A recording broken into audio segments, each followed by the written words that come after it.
Hello, Facebook friends. Those of you who have discovered and engaged and started to connect with the Postpartum Together community. I am thankful to have you here. I'm thankful to have the opportunity to share resources and insight and validation and community specifically for new moms. And today I want to share 4 stories from some of my recent clients about how they've experienced resentment in their relationship. On Postpartum Together, the theme this week is resentment, how resentment shows up, things that we might experience resentment about, and ways to address resentment in your relationship. So make sure you're following along this week and even go back to the page and see if there's anything you've missed so far on resentment. There's also an incredible podcast episode that I was so fortunate to record with Brittany of Resting in Motherhood, where we talk about what it's like to go through the changes to your relationship after having a baby and throughout your postpartum journey. If you're new here, one quick thing I want to say about the name Postpartum Together and about the word postpartum. I use the word postpartum to describe the season of life after having a baby. And there are some varying pieces of research out there, but in general, we can say that postpartum lasts for about 2 years. And so this is not just the first couple weeks after having a baby. Also, I do not use postpartum to describe postpartum depression. Postpartum depression is its own standalone concept and area that deserves understanding and research and support. But when I'm talking about postpartum, I'm talking about any mom after having a baby, or any couple really after having a baby.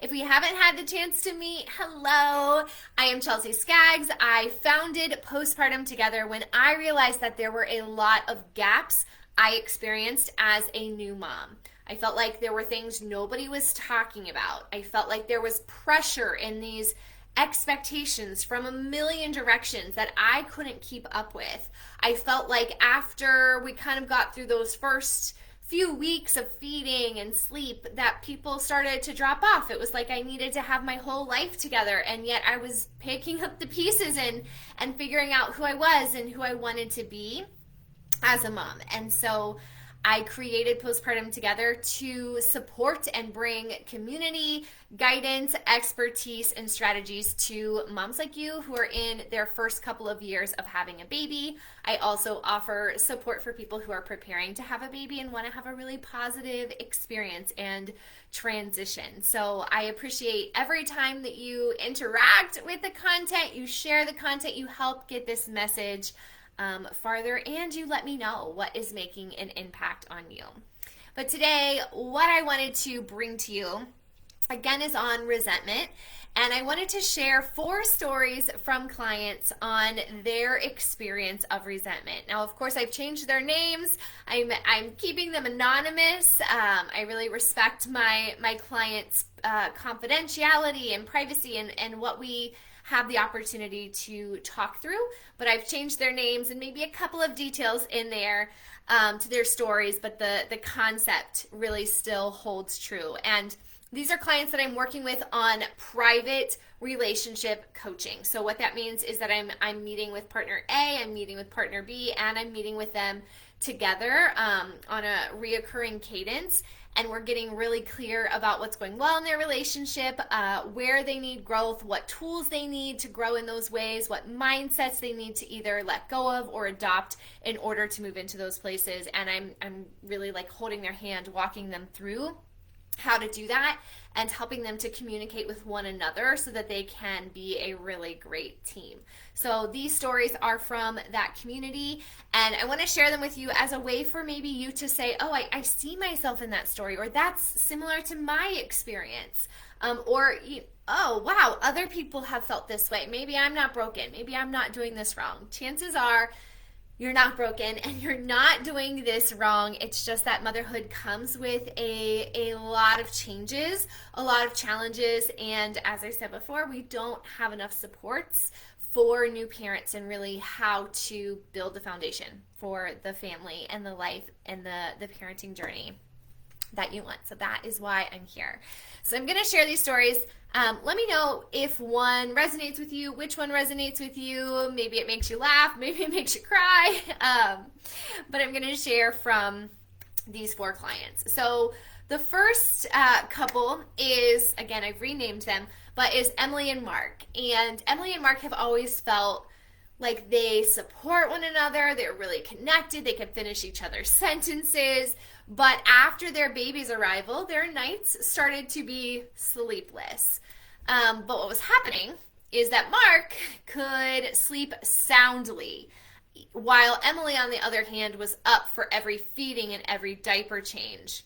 And that sleep deprivation took a toll on Emily. She was feeling resentful, obviously, feeling resentful towards Mark for getting long stretches of sleep, for not waking up to the baby, or the fact that she wasn't getting help in the evenings. And so this is where the resentment started to creep in. This is one of the first challenges a lot of new parents have.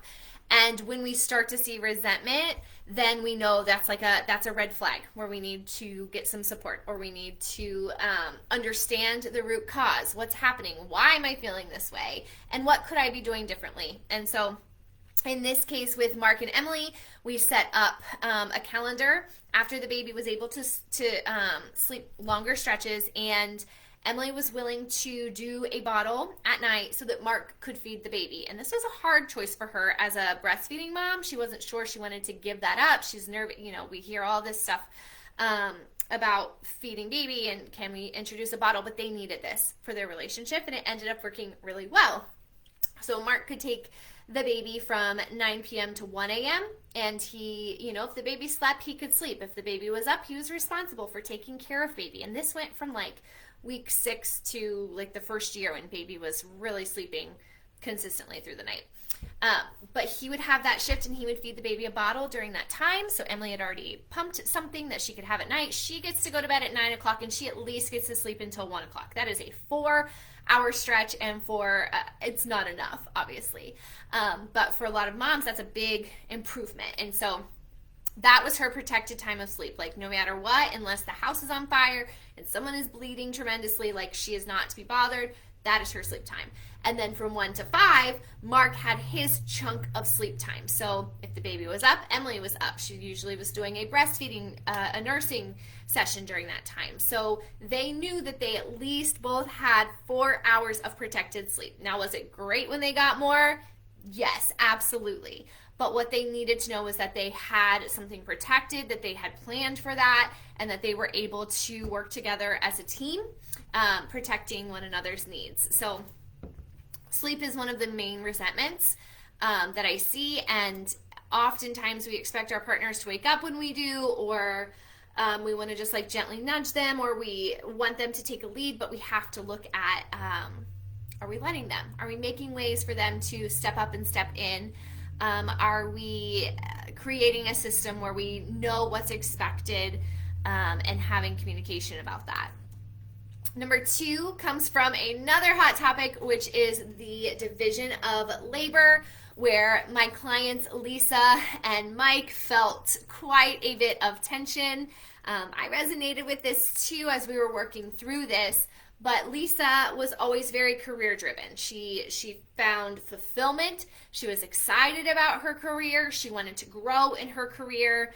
And her husband, Mike, has always just been really more focused on the family life. He wanted, the meals together and the specific traditions. And so that's what was really important to him. And that's fine. They both have different driving values. But this became a point of contention after their baby was born, and Lisa was feeling overwhelmed by the division of labor. So she found herself juggling the responsibilities of childcare and housework, while Mike seemed to be just kind of continuing with his life as usual. Not as much had changed. And for Lisa, what she realized is she was feeling almost punished for having that career initiative. She wanted to go back to work, but it felt like she was still getting the load of the childcare and the housework during the great times when they were both available. And to be fair, This is a lot of what Mike saw growing up from his family, and so this was an internalized expectation, or just that's what was normal for him. But for Lisa, this wasn't working. And so what we needed to do is talk about, what did you see growing up? How did that impact you? What expectations are you carrying right now that might be from another place, but they're not helpful for your family? How do you want to work together, and how do we get really specific on that? I do want to say that when this is switched, or if a mom is staying at home, that still doesn't mean that she has all of the childcare and the house duties. What this means is, especially when I'm working with my clients, we will create a stay-at-home mom job description so that we know in this chunk of time, maybe it's 8 to 10 hours a day, while the partner's working elsewhere. If she is working in the home, then we know what's expected of her, and we know that it's not everything and it's not 24/7. But outside of those windows of time, let's say your partner gets home at 6 and they're home until 8 a.m. Well, 6 p.m. to 8 a.m. is gray area time. It's time where we're both working together because we have both done our jobs, but the home and the child still need taken care of. So that can come up too. Story number 3 is my client Samantha and David, who this is similar to before. They had very different parenting styles. They had grown up in very different households, and that didn't make much of a difference. Like, they enjoyed hearing about one another's childhood and experiences, but when they became parents, they had to start making decisions, and they had to start making parenting decisions. So Samantha was like very into routines. This is when we go to bed. This is how we do bath time and book and song. But David was very much more laid back. So as their baby was growing up, they started to see their differences in discipline and child rearing and where to prioritize things. And so Samantha was feeling like she put all this effort in and it was undermined because David wasn't consistent. He wasn't following her plan. So this is where resentment came in for David. He's feeling resentful that Samantha is like micromanaging everything for him. This doesn't feel fun. This doesn't feel flowy. This isn't the fatherhood he pictured. Meanwhile, Samantha is feeling like, I am putting all this work into our family's success and you aren't honoring it. Like, I am resenting the fact that you aren't honoring this. And so this took a lot of figuring out their top family values, how they wanted their kids to feel and experience life and remember childhood, and keep finding ways to compromise and to work together. And they are going to forever have new decisions to make, have new challenges to research and tackle and explore together. But what they have now is they have this value foundation so that they can make decisions based off of that and respect one another's differences while staying true to the very most important things in their family. And this last example I want to share with you is Amanda and Jake. Many of you are going to probably feel this and have been through this, but they have always had this very passionate and loving relationship. Like, their friends knew that they were just like so hot for each other. They're the people making out in the corner at a party while everyone else is sitting around the dinner table, like having conversation. But after their baby was born, the exhaustion, the demands of parenthood took a big toll on their intimacy, as it does for pretty much most of us. But Amanda was feeling like Jake wasn't making the effort to connect romantically and warm her up and make her feel appreciated and do these small intimate moments. Meanwhile, Jake is feeling like he's just the third wheel now because Amanda's taking care of baby, Amanda's holding baby, Amanda's feeding baby, Amanda is saying no to him because of the baby. And of course, things change, but he was feeling like, one, he wasn't getting the kind of connection that he was used to having romantically with his partner, and now he also just felt like he doesn't even know how to be a great dad. And so there were some struggles connecting there. Amanda's feeling resentment every time he tried to like touch her shoulder. She's like, oh, we're not going there. And Jake's feeling resentment because he's like, you don't have time or space or energy for me. And this is a tough one where we really have to figure out what the core elements of connection are. Is it feeling desired? Is it feeling like a team? Is it experiencing that fun?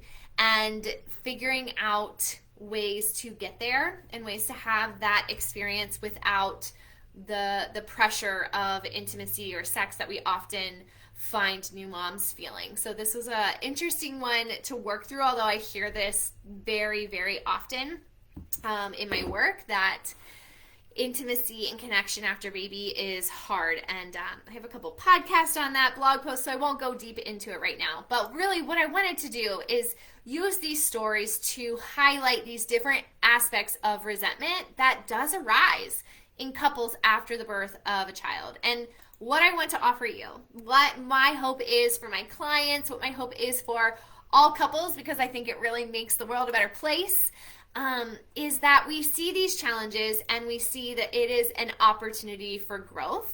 It is an opportunity to understand ourselves, our core needs, our desires, our goals, our communication style better, and to do that about our partners too. Like, motherhood, parenthood, fatherhood really like shakes everything up. And you can either try to like hush it all away and continue on as you did, which isn't going to work because life isn't the same as it was. Or you can look at these pieces and say, okay, where do I put this now? Or what's most important to me now? Or how do I communicate with my partner now?